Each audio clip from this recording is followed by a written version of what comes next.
Buenas tardes. Viva Madrid, viva la Plaza España y viva el Festival de las Ideas. L.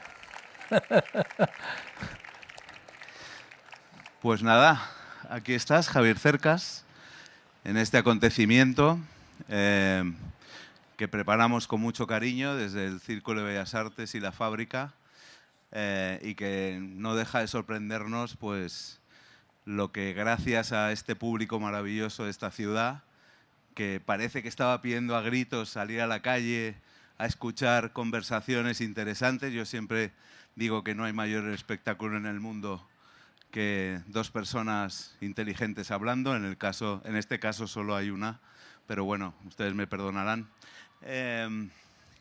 Y es para mí un placer estar de nuevo con Javier Cercas, precisamente.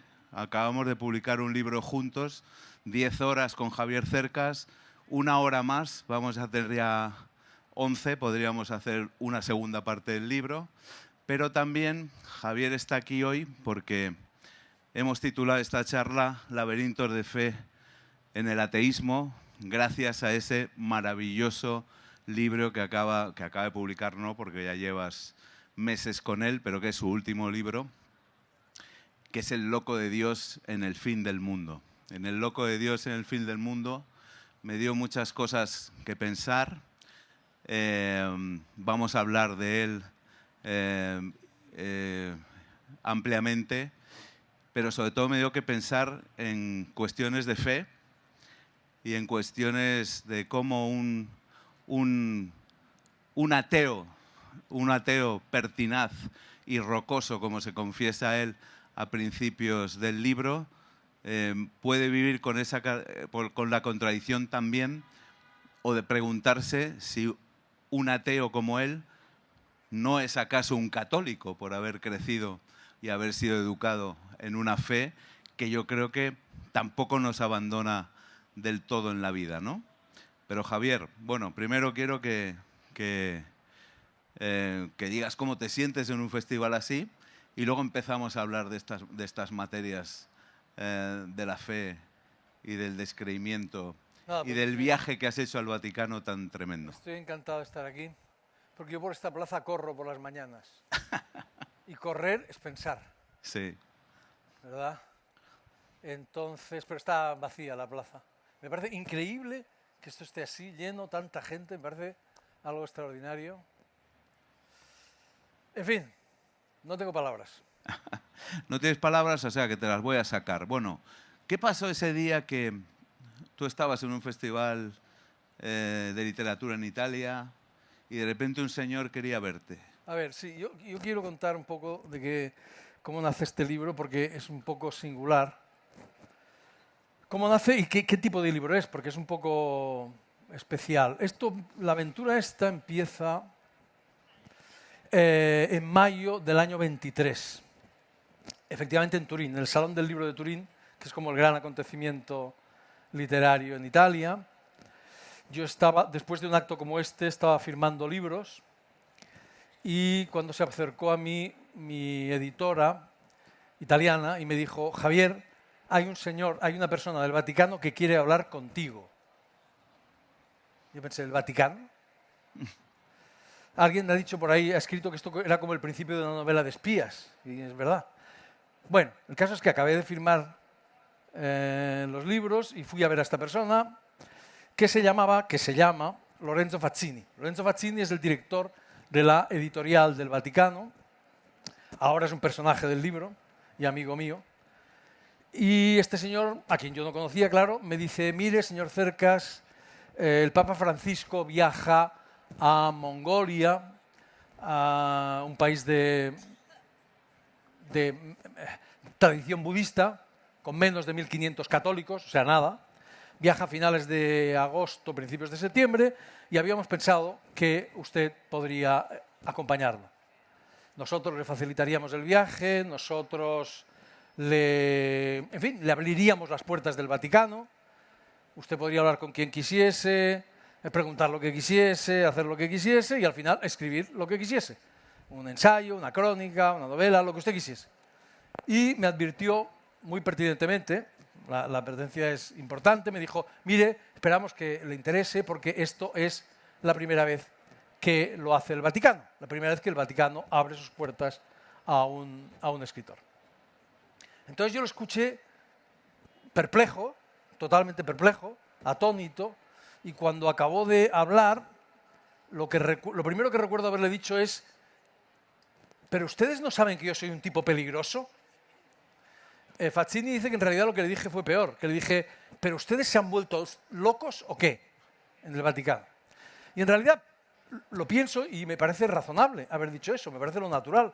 Porque claro, los escritores tenemos dos religiones. Una es la ironía, el sentido del humor, y la otra es la verdad. Y estamos obligados a contar la verdad. Y claro, si a mí ustedes, estos los señores del Vaticano, me abren las puertas de este sitio supuestamente lleno de misterios y de leyendas y hermético, etcétera, etcétera, yo voy a contar exactamente lo que vea. No me voy a guardar nada. Eso por un lado. Por lo tanto, les estaba diciendo, ustedes corren un riesgo al hacer esto. Eso por un lado. Y por otro lado, que es a lo que tú aludías, claro, a ver, como más o menos todos los que estamos aquí, somos cristianos. Croce, esto no es una opinión, es un hecho. Benedetto Croce decía, el gran filósofo agnóstico italiano, decía, non possiamo non dirci cristiani, no podemos no llamarnos cristianos. Es decir, esto es una obviedad que se olvida, pero Europa es eso. Lo decía Steiner, ¿no? Europa es Jesucristo y Sócrates, Jerusalén y Atenas, la razón y la revelación. Eso es Europa, eso es quizá incluso Occidente, ¿no? Entonces, en ese sentido yo soy cristiano, como todos nosotros, soy católico, pero al mismo tiempo soy ateo y además soy anticlerical, como el Papa Francisco. Bueno, el Papa Francisco solamente era anticlerical, no era ateo, pero era anticlerical y muy seriamente anticlerical. Y esto es importante decir. Bueno, entonces, Jesús, a veces me han preguntado, ¿y cómo tú, un ateo y anticlerical, aceptas una propuesta como esta? Y mi respuesta es otra pregunta. La pregunta es, ¿cómo no voy a aceptar una propuesta como esta?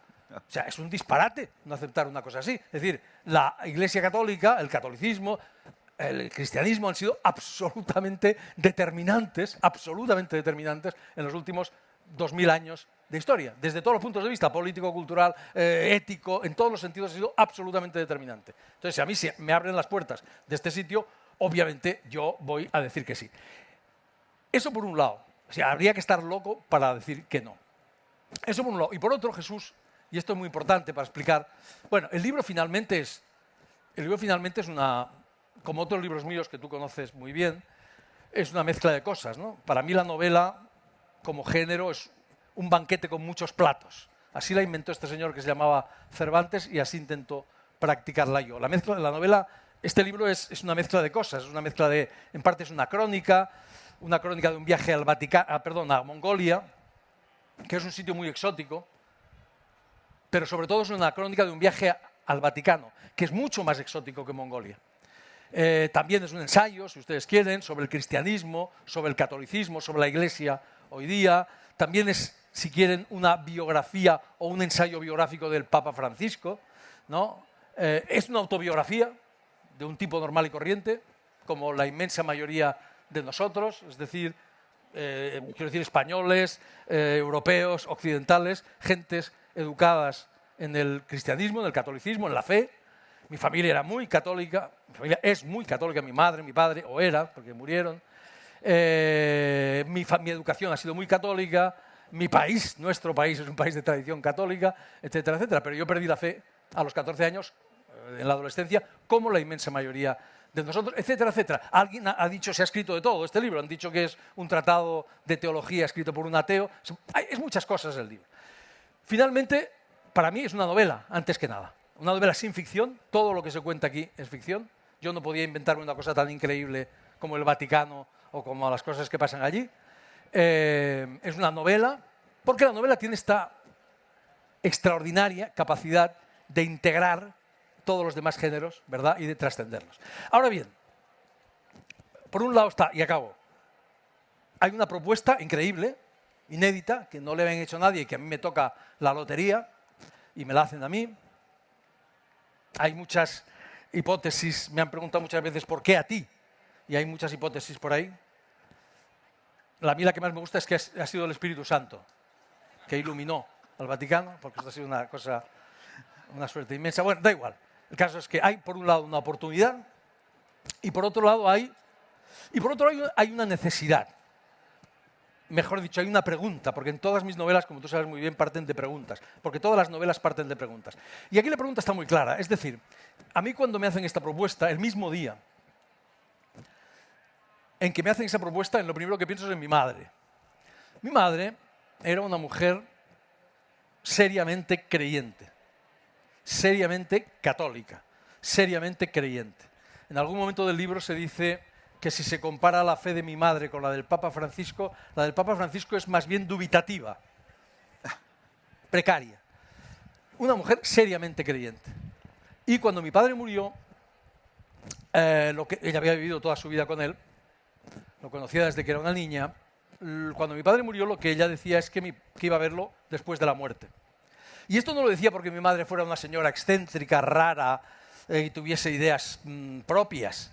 Esto lo decía porque esa es la promesa central del cristianismo, ¿verdad? Esa es la promesa. Esto algunos cristianos parece que lo han olvidado, pero es exactamente esa, la promesa central del cristianismo. Y no lo digo yo, ni siquiera lo decía el Papa Francisco, lo dice San Pablo.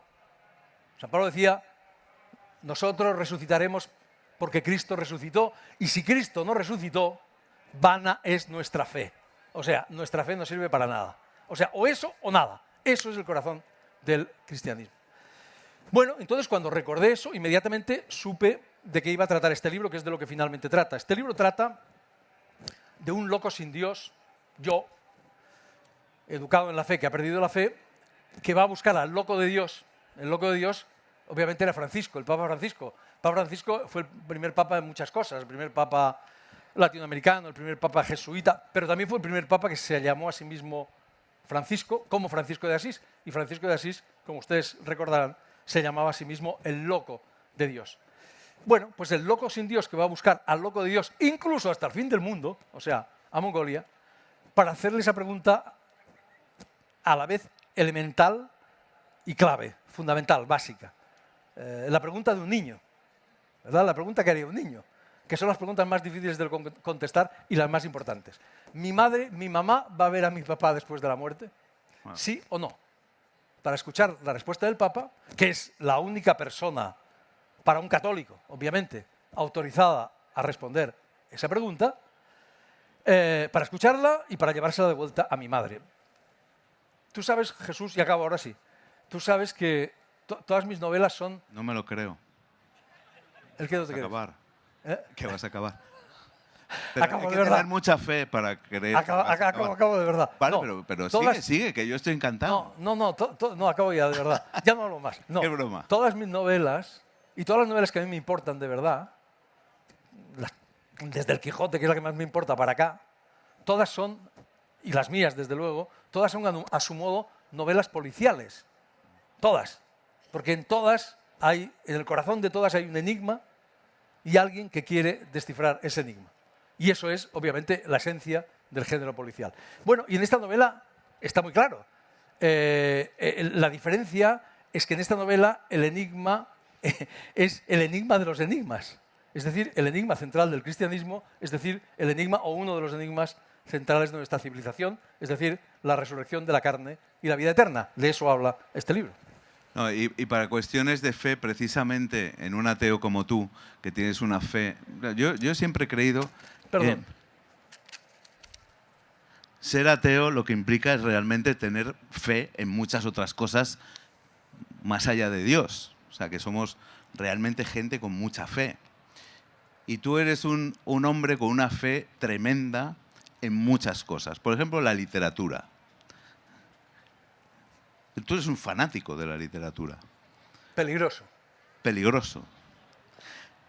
Explica a la gente cómo es la fe de los ateos en ese tipo de cosas. ¿Cómo se siente una fe así?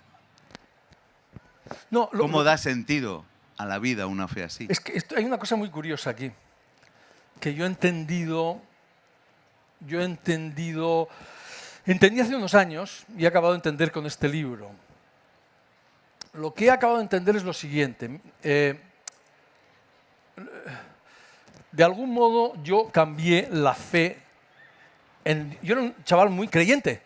Mi familia era muy creyente, como he dicho. Iba a un colegio a los maristas, era muy creyente.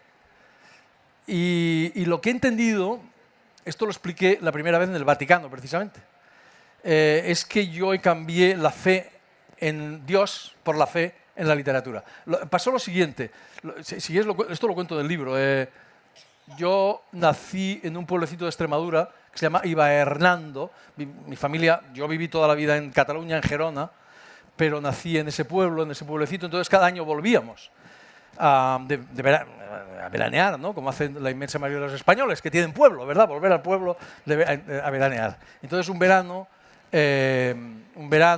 yo tenía 14 años y ocurrió una de esas cosas que ocurren con 14 años, es que me enamoré por primera vez.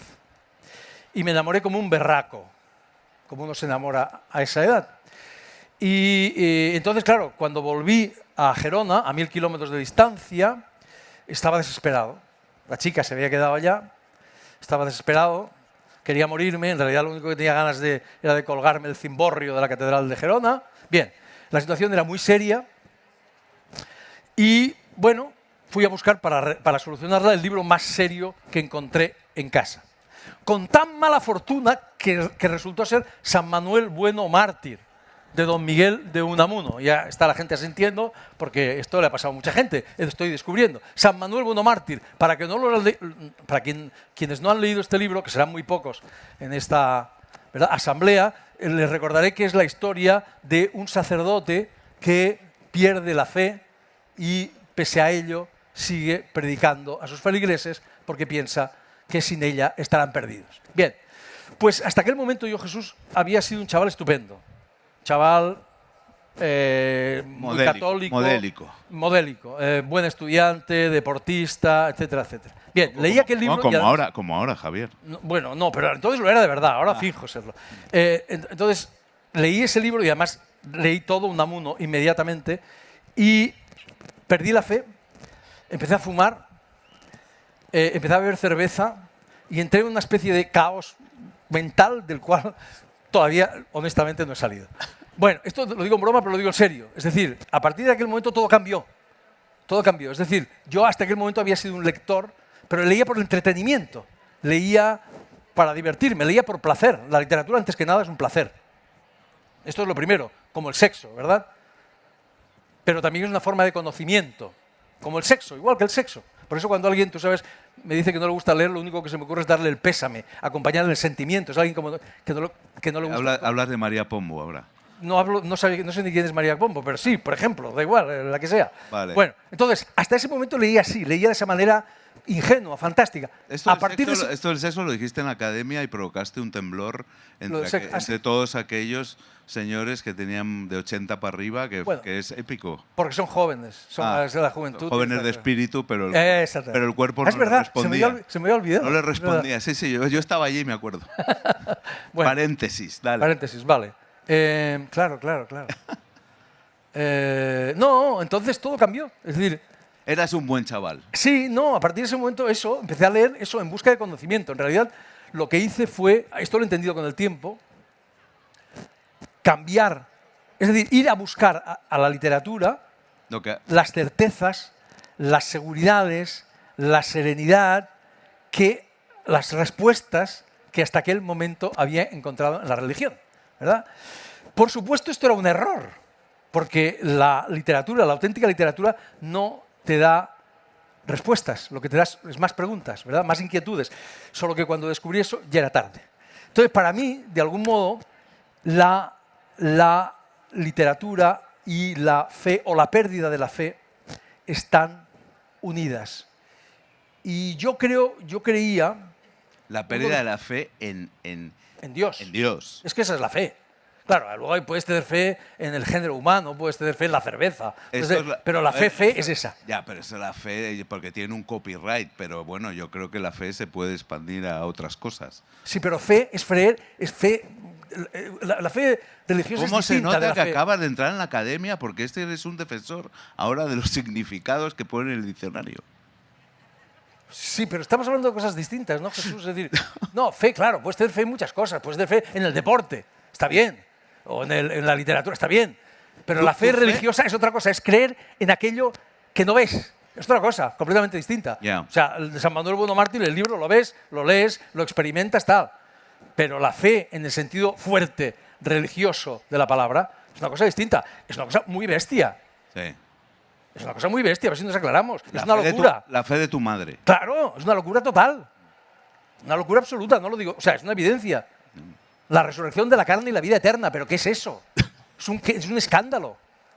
No, esto lo digo yo, lo decía el Papa Francisco. Un escándalo. Ya. Una cosa alucinante. Bueno, pues de ese escándalo la civilización occidental ha vivido en ese escándalo. ¿Verdad? En esos 2000 años. Antes, los griegos creían que existe otra vida. ¿Verdad?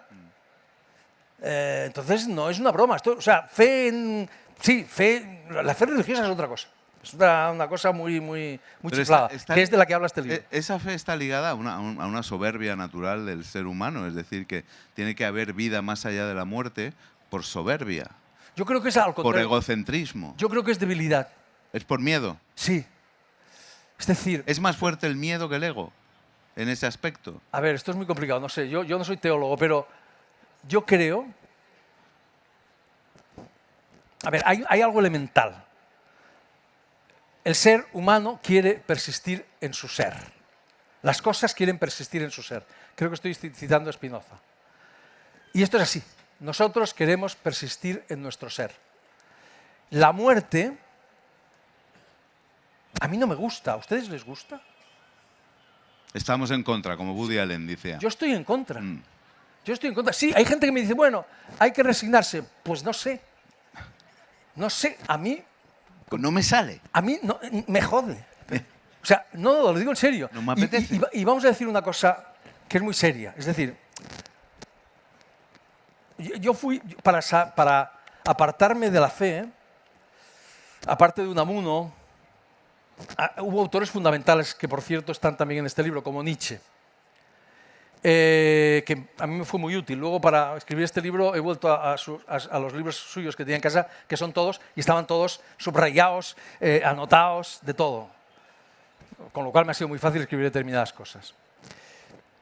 Nietzsche es el gran, al menos hasta donde yo alcanzo, el gran enemigo del cristianismo, el que da la gran batalla del cristianismo, ¿no? Contra el cristianismo. Pero la da de una manera muy particular. El protagonista de este libro se llama a sí mismo el loco sin Dios. Y el loco sin Dios, obviamente, quizá alguno ya lo ha pensado, de ustedes, alude al loco de Nietzsche. El loco de Nietzsche es un fragmento del año 82, si no recuerdo mal, publicado en el año 82. Muy interesante. Nietzsche es el primero que entiende con extrema lucidez que vivimos en un mundo sin Dios. ¿En qué sentido? El loco de Nietzsche, ustedes pueden llegar a su casa y leerlo rápidamente esta noche porque es deslumbrante. Es un fragmento brevísimo. Cuenta la historia rápidamente de un loco que sale a la calle en pleno día con un farol encendido y va por las calles, por las plazas, por los mercados, gritando: Dios ha muerto y nosotros lo hemos matado. Dios ha muerto y nosotros lo hemos matado. Lo hemos matado con la ciencia, con la tecnología, con la razón, etcétera, etcétera. La ilustración, etcétera. Bien. Sí. Ahora, la gente que no ha leído ese texto o que lo ha olvidado cree que el loco de Nietzsche está contento, está eufórico, porque por fin nos hemos librado de Dios, de la tutela de Dios. Es falso. Todo indica más bien lo contrario, que el loco de Nietzsche está desolado. Y tiene razón al estar desolado. Porque si Dios no existe, como decía Iván Karamazov 2 años antes, ¿no? El protagonista de Dostoyevsky, si Dios no existe, todo está permitido. Porque si Dios ha muerto, la base, el fundamento de la civilización, aquello que daba sentido global a la civilización durante siglos y siglos y siglos y siglos, se cae. ¿Y ahora qué? Y esa pregunta, ¿ahora qué?, es la pregunta que, en mi opinión, y estoy dispuesto a defenderlo, esto habría que escribirlo como Dios manda, nunca mejor dicho, esa pregunta, ¿y ahora qué?, es la que se formula gran parte del mejor arte del siglo XX, ¿verdad? En algunos casos son obvios, Kafka, Bergman, ¿verdad? Pero también es la que se pregunta la filosofía.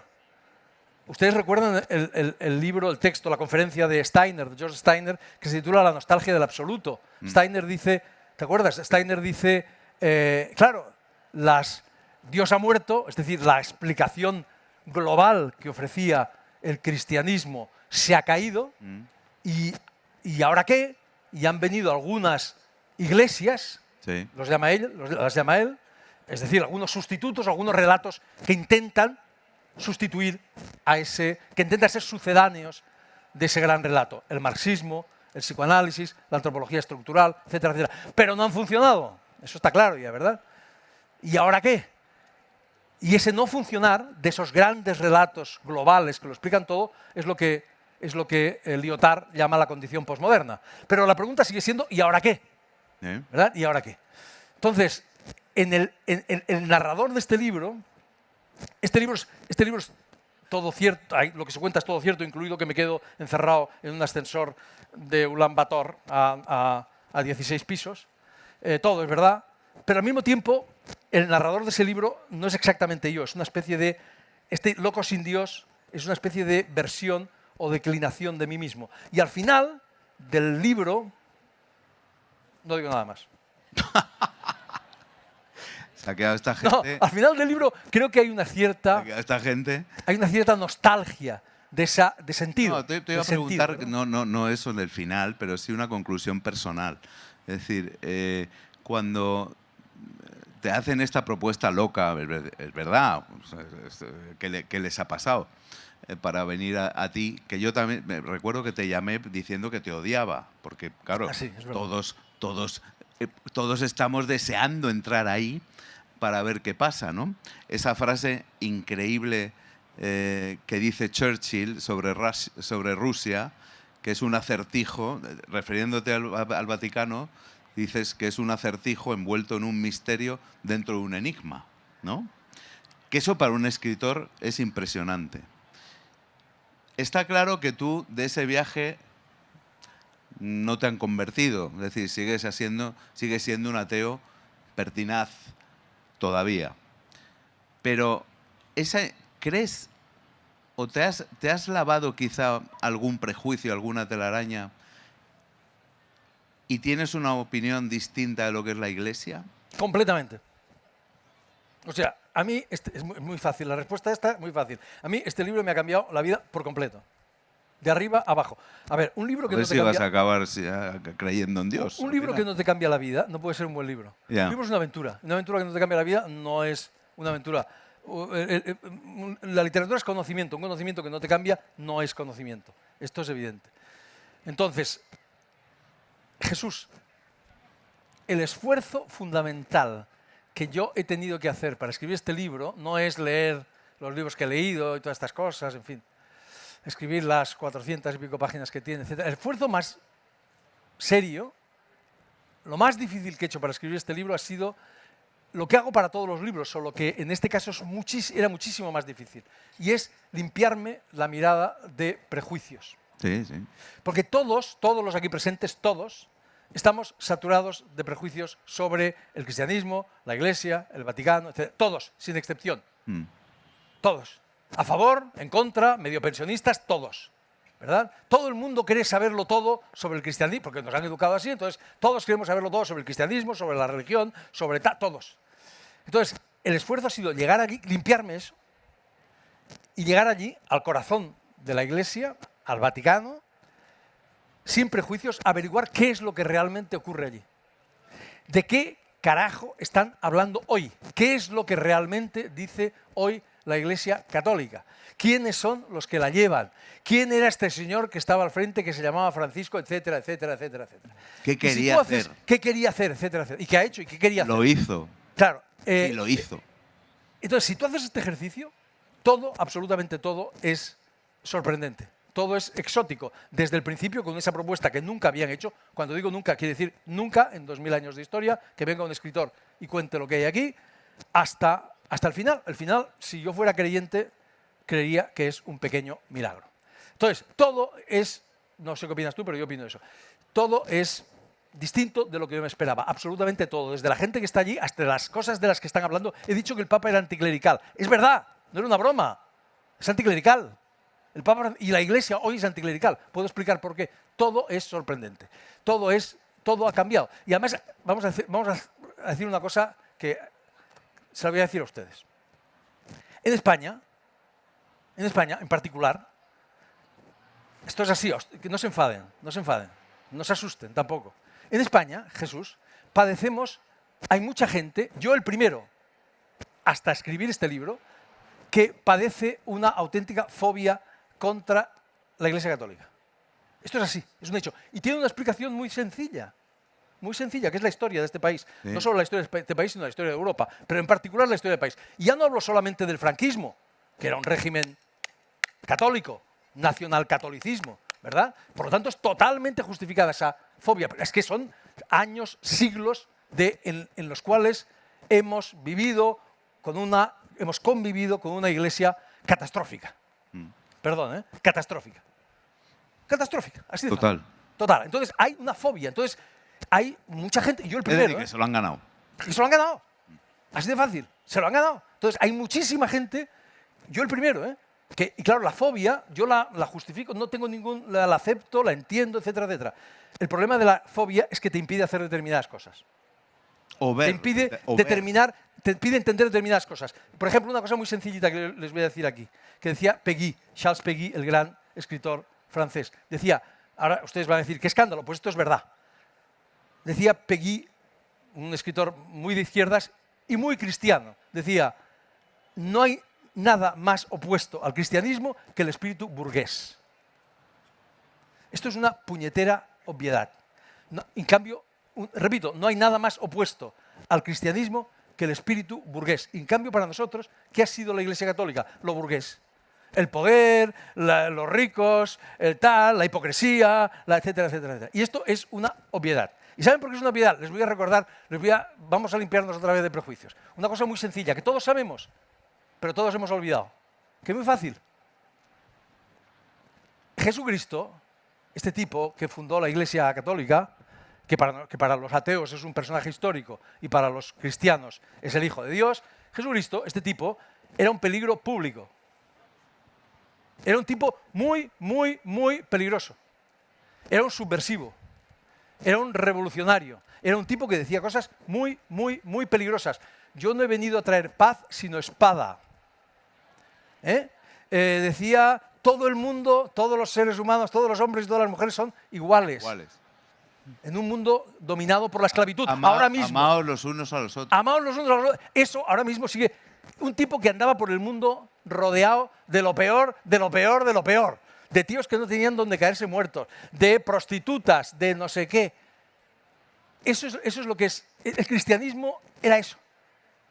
Exactamente lo contrario del poder. Exactamente lo contrario de la riqueza. En Dios sigues sin creer, pero en Jesucristo un poco. ¿Cómo? En Dios sigues sin creer, pero en Jesucristo. No, estoy describiendo el personaje. Vale. Estoy simplemente describiendo. Eso es lo que es el cristianismo. Yeah. Eso es lo que es el cristianismo. Entonces, se lo voy a decir de otra manera. Más bestia si ustedes quieren, pero es la verdad. Se lo voy a decir de una manera. Ustedes se acuerdan, a Bergoglio le preguntan, en la primera entrevista que le hacen, se le hace un personaje de este libro, que se llama Antonio Spadaro, que era un jesuita muy próximo a él, finalmente el jesuita más próximo a él, de hecho viaja, bueno, yo hablo con él en el libro, viaja a Mongolia con nosotros, etcétera, etcétera, y le hace la primera entrevista, y le pregunta, bueno, vamos a ver, el primer día, después de ser elegido, le dice, vamos a ver, usted, ¿qué es lo que quiere finalmente hacer con la Iglesia? Y él responde inmediatamente, dice, yo lo que quiero es sacar a Cristo de la sacristía y ponerlo en el centro de la Iglesia, en el centro del mundo. Y es imposible escuchar esa respuesta sin recordar, tal vez alguno de ustedes ya lo ha recordado, a un escritor que era uno de los favoritos de Francisco, que era un hombre con una gran cultura literaria y que había sido profesor de literatura, muy amigo de Borges, por cierto, etcétera, es decir, de Dostoyevsky. Ustedes recuerdan los hermanos Karamazov, en el centro de los hermanos Karamazov se cuenta la historia del Gran Inquisidor, la fábula, la parábola del Gran Inquisidor. La parábola del Gran Inquisidor dice lo siguiente: el Gran Inquisidor, señores y señores, es un tipo que da miedo, una bestia altísima que echa, dice Dostoyevsky, fuego por los ojos, es la encarnación de todos los males de la Iglesia, el constantinismo, es decir, la unión de la Iglesia y el poder, el clericalismo, la idea de que los sacerdotes, de que el clero está por encima de los seres humanos, un tipo que anda por ahí rodeado de esclavos, ¿no? Un tipo que da miedo, literalmente. Entonces este tipo está a punto de entrar, es el Gran Inquisidor, el que lleva el dogma de la fe, está a punto de entrar en una iglesia. Y en ese momento aparece Cristo, que ha salido de la sacristía, y sale obviamente desnudo, no sé si nos hablaban, desnudo, con las heridas, ¿verdad? Con el taparrabos, famélico, recién bajado de la cruz, recién salido de la sacristía. Entonces el Gran Inquisidor lo mira aterrado, le dice, pero ¿qué haces tú aquí? ¿Pero tú qué pintas aquí? Vuélvete de inmediato a la sacristía. ¿Tú no te das cuenta de que tú aquí no pintas nada? Tú has venido aquí, dice unas cosas increíbles. Esta noche léanlo también cuando vuelvan a casa. Dice unas cosas increíbles. Dice, o menos deberes se está poniendo aquí. Estoy poniendo deberes. Tú viniste aquí a traer la libertad a los hombres y a las mujeres, a los seres humanos. Pero los seres humanos no quieren la libertad. En cuanto tú les das la libertad, lo que buscan es la esclavitud, tener un amo inmediatamente. Terrible. Y nosotros les damos, dice el Gran Inquisidor, lo que ellos necesitan. ¿Comprendes? O sea que déjanos administrar tu patrimonio y vuélvete a la sacristía. En otras palabras, por decirlo rápidamente y directamente, la historia de la Iglesia Católica es la historia de la perversión del cristianismo de Cristo. Y lo que ha intentado este hombre, lo que intentó, mejor dicho, lo que intenta la Iglesia Católica con lentitud inmensa, más o menos, y lo que se tomó en serio Francisco fue volver a la Iglesia de Cristo, o sea, al cristianismo de Cristo. ¿Lo consiguió? La respuesta es obviamente no. Porque una de las cosas, muchas cosas que he aprendido escribiendo este libro, es que la idea que tenemos todos de que el Papa toma las decisiones que quiere y tiene el poder absoluto es de una ingenuidad pueril. Esto no es así, es falso. O sea, el Papa no puede hacer lo que le da la gana. O sea, este Papa o Francisco no puede decir las mujeres mañana pueden decir misa, porque en ese momento hay un cisma que se rompe la mitad de la Iglesia, una para un lado y la otra para otro. Entonces, este hombre, esa revolución, al menos señaló el camino. Es una revolución inmensa, al menos señaló el camino, y se quedó pues dada al 1%. Esto no es una cosa que pueda hacer un papa, esto tiene que hacerlo 33 papas como mínimo, ¿no? Pero para eso utilizó herramientas filosófico-teológicas interesantes que tú también describes en el libro. Y, por ejemplo, bueno, con esa técnica del novelista y de la intriga, yo todavía me sentía, mientras me leía esa parte del libro, completamente subyugado por una intriga impresionante cuando empiezas a entender tú mismo, con el asombro que te produce, una de las cosas que realmente define, que verdaderamente definen el método de Francisco, que es el discernimiento. El discernimiento es importante para explicar a Francisco, y el discernimiento es importantísimo también para entender un mundo tremendamente polarizado. Bueno, el discernimiento simplemente es uno de los temas que sale ahí, sí. De los muchísimos temas que sale ahí. No, el discernimiento es un instrumento jesuítico. Es central en la visión del mundo jesuítica, de los jesuitas. Él era un jesuita. Bueno, lo de que él era un jesuita tendremos que discutirlo.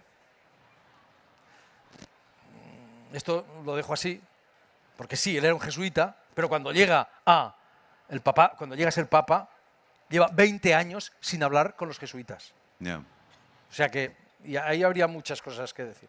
No, pero el discernimiento es algo relativamente sencillo. Es decir, en realidad es una forma de conocimiento que imbrica, que emplea la razón, pero también la fe. Las dos cosas al mismo tiempo, ¿no? Es decir, el corazón y la razón, los sentimientos y la razón. Es decir, es un conocimiento que no es únicamente racional, sino que es también, no sé, si hay algún jesuita aquí, nos pueden... Es un instrumento, digamos, que forma parte de la educación jesuítica, que forma parte de la visión del mundo jesuítica y que en su caso permanece, simplemente, ¿eh? Él fue un jesuita, sí, ya digo, es complicado. Él fue un tipo muy complicado, eso es lo que fue. La idea esta... monolítica del personaje con unas sombras tremendas. Jesús, todos somos complicados. No, pero él era bastante más complicado. Todos somos complicados. Sí, sí. La idea de que hay alguien aquí sencillo es una estupidez. Sí. No hay nadie sencillo. Nadie es sencillo. Flaubert decía, basta mirar una cosa con mucha atención y durante mucho tiempo para que se vuelva compleja e interesante. Y las personas somos exactamente iguales. Yo me pongo a analizar cualquier persona que está aquí, empieza a preguntar a su familia, a sus amigos, tal y cual, y empieza a ser mucho más compleja de lo que parece. Y en el caso de Bergoglio, lo mismo. Bergoglio había una visión, se presentaba un personaje plano, inmaculado, perfecto, nada más lejos de la realidad. ¿Y cuáles son las complejidades de Bergoglio que no conseguiste entender? Yo tengo una hipótesis. Voy a decir una cosa que voy a quedar mal porque queda mal. El padre Espadó, no, queda mal porque es a favor del libro. Es que lo dijo, como está dicho en público, no hay problema. Esto, justamente Espadaro, este hombre que era, el padre Espadaro, el jesuita este, que era el más próximo a Francisco, ha sido muy entusiasta con el libro y tal, y decía, a este hombre solo se le podía entender narrativamente. Yeah. Yo creo que las personas solo se nos puede entender narrativamente. Yo lo que hago es una hipótesis de este personaje. Este personaje era muchas personas, como todos nosotros. Montaigne decía, hay tanta diferencia entre yo y yo mismo como entre yo y los demás. O sea, no somos uno, somos montones, somos multitud a lo largo de nuestra vida, ¿verdad? Y Bergoglio era así. Bergoglio era un tipo que había sido muchos a lo largo de su vida, que no era un hombre de carácter fácil, que era un hombre de carácter autoritario. Cuando murió, el libro se publicó 20 días antes de que Bergoglio muriese. Obviamente fue una operación de marketing muy bien organizada. El Espíritu Santo. El día anterior a la víspera de la Feria del Libro. ¿Otra vez el Espíritu Santo? Otra vez sí, bueno, aquí fue también marketing, el Vaticano y mi editorial. Funcionaba muy bien. Otros dicen, hay otra hipótesis que es que se murió después de leer el libro, a raíz de leer el libro. Bueno, el caso es que cuando se murió, a mí me cayó sobre mí un auténtico diluvio de periodistas, bueno, pues porque el libro acaba de salir y tal, y en fin. Y entonces me preguntaban, claro, este tipo, ¿cómo era, qué era este tipo, cómo definir a este tipo y tal. Entonces yo al final, mi definición, si tengo que definirlo con una frase, diría que era un hombre en lucha consigo mismo. En lucha a muerte consigo mismo. Es decir, era un tipo muy consciente de sus propias flaquezas, de sus propias carencias, de sus propios pecados, diría él, y que luchó a muerte por llegar a ser el mejor que podía ser. Es muy curioso, hay muchas cosas muy curiosas, es muy curioso, extraordinariamente curioso, que las primeras palabras que él dijo después de que lo nombraran papa, en la misma Capilla Sixtina, es decir, aceptó el papado en latín, e inmediatamente dijo, pero soy un pecador, pero soy un pecador. Y yo creo que se equivocó, que estaba un poco nervioso y se equivocó. Esto es un poco sacrílego, pero en fin, se equivocó. Que lo que quería decir era, sí, acepto porque soy un pecador. Porque claro, la iglesia de Cristo, la iglesia que él quería, no es la iglesia de los supermanes, de los triunfadores, de los que lo hacen todo bien, etcétera, etcétera. Es la iglesia de los desgraciados, de los que se equivocan catastróficamente, de los que, hombre, por Dios, al primer sucesor que elige él es Pedro, que le traiciona 3 veces en una tarde-noche. Es de récord, ¿eh? Yeah. 3 veces consecutivas, además. Entonces, la Iglesia es eso. Este tío tenía cosas era muy raro, era un tipo muy raro. A mí una de las primeras cosas que me llama la atención la primera que me llama, o una de las primeras que me llama mucho la atención, en la Capilla Sixtina, esto se cuenta al principio del libro porque hay una reunión con artistas, le llaman ellos, de todo el mundo.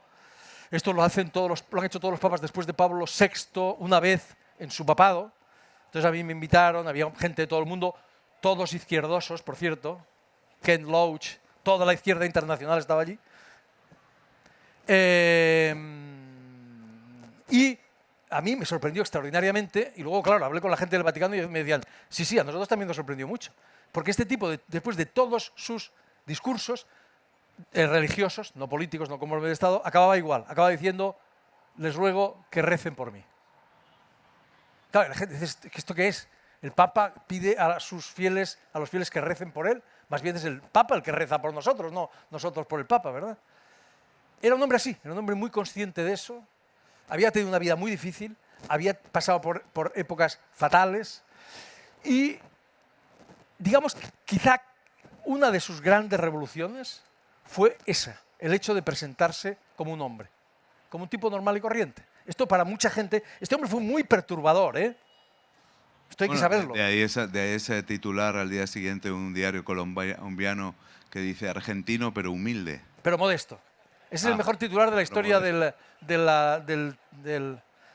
periodismo en mi humilde opinión. Sí. Valga la redundancia. Sí, porque él dijo, me han ido a buscar al fin del mundo, tal. Entonces, al día siguiente, a toda página, un periódico colombiano gratuito, no sé quién fue el genio, titula Argentino pero modesto.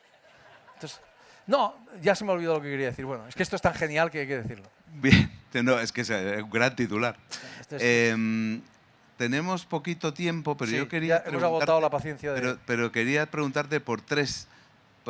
Ya que he visto que has ganado en fe en lo que está en el legado del Bergoglio, no digamos en la Iglesia, en esa parte de la Iglesia muy importante que ahora desde el Vaticano, después del paso de Bergoglio, imaginamos que va a seguir por ese camino, con esa fe, te quiero preguntar por 3 posibles, que a lo mejor también en estos meses tu fe en algunas cosas también se ha quebrantado.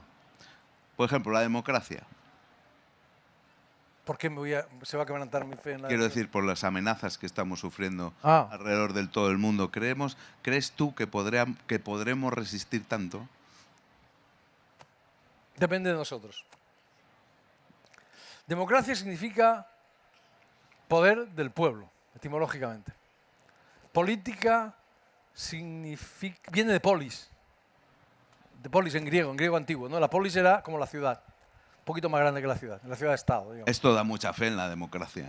¿No? Que estén ustedes aquí hoy. Claro, y la ciudad es de todos. Y la ciudad es de todos. Es decir, la política es demasiado importante para que la dejemos en las manos de los políticos. La política es de todos y todos somos responsables de ella. Entonces, yo estoy de acuerdo contigo. No tiene buena pinta.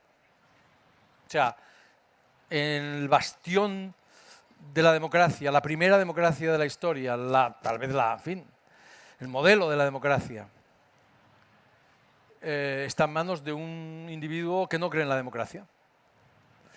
De un individuo, y ese país camina aparentemente a pasos agigantados hacia una autocracia. Esto es aterrador.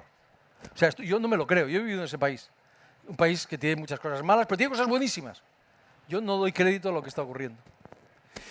Y tenemos a un señor, tenemos a grandes autocracias, China, Rusia que está inequívocamente amenazando a Europa. Bueno, ya hay una guerra en Europa. Y nosotros pensamos, no, esto no nos va a tocar. Bueno, vamos a ver si nos toca o no nos toca. Aquí hay una solución, que es que nos unamos todos. Y que nos unamos en el único lugar donde nos podemos unir, que es Europa. Nosotros somos Esa europeos. era la siguiente pregunta. Fe en Europa. Es que yo la tengo toda, porque no podemos tener... Eso no es fe, eso es fe, esperanza y caridad. No, perdón. Eso es todo. Es decir, es que es la única, yo lo he dicho muchas veces, la única utopía razonable que hemos inventado los europeos. No utopía en el sentido etimológico de la palabra. Etimológicamente, Quevedo traducía no hay tal lugar, que es muy bonita la traducción, no existe tal lugar. No, utopía en el sentido que también está en el diccionario de la Academia de proyecto ideal. Es que no hay otra vía que esa, crear una Europa federal que combine la unidad política y la diversidad cultural. No hay otra.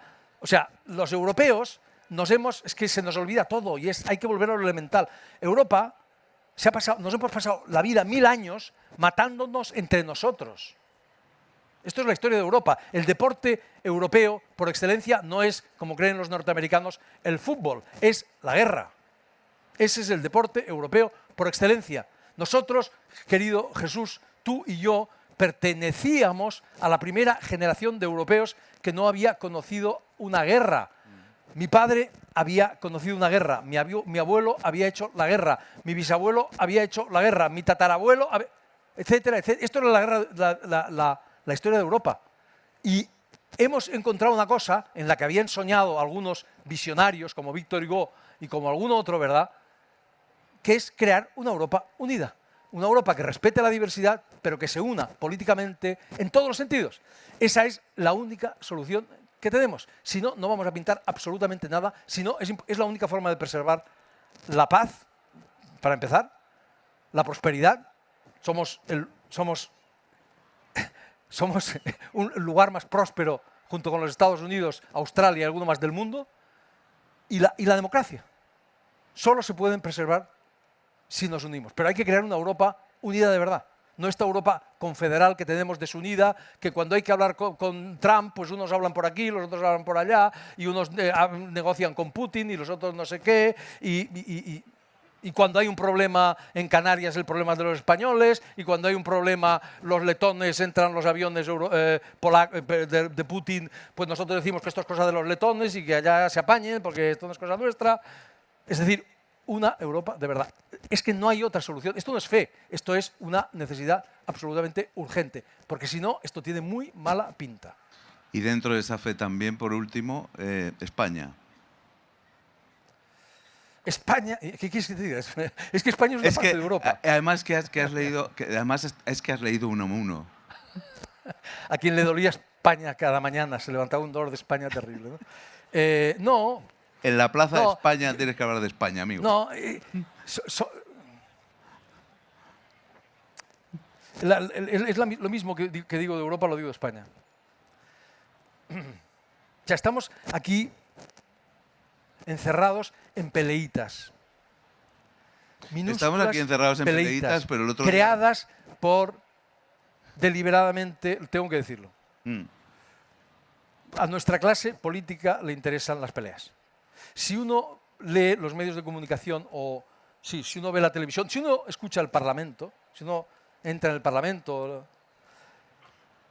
o ve lo que se dice allí por los medios de comunicación, parecería que los españoles nos estamos matando, que nos odiamos a muerte, que hay dos Españas completamente divididas, que esto va a la catástrofe. Pero es mentira, es falso. No nos estamos matando, estamos de acuerdo en lo esencial. No solamente estamos de acuerdo en lo esencial, les voy a contar una cosa más, porque esto es una de las grandes trolas. Sí. Vivimos en medio de grandes trolas, que nos las tragamos porque nos las tragamos. Estos dos por partidos, pereza mental. Por pereza mental, sí, porque la gente tiene mucho trabajo, yo lo entiendo. La gente, hay que sacar a los niños adelante y los sábados pues tienes que venir aquí a la plaza a escuchar a algún descerebrado como yo, no, en fin, a tomarte cervezas. O sea, no, la gente no puede estar ahí trabajando. Hay una cosa elemental, muy sencilla, muy sencilla. Estos dos partidos políticos, que son los principales, en torno a los cuales ha girado la democracia española durante los últimos 50 años, que han sido los mejores de nuestra historia moderna. Esto no es una opinión, es un hecho. Esto no es triunfalismo, es un hecho. Esto es un hecho. Bien, estos dos partidos que están a matar, que parece que van a pegarse un tiro en cualquier momento, que se insultan, que en el Parlamento no sé qué, que parece que tengan proyectos políticos completamente distintos, opuestos, enemigos, etcétera, etcétera.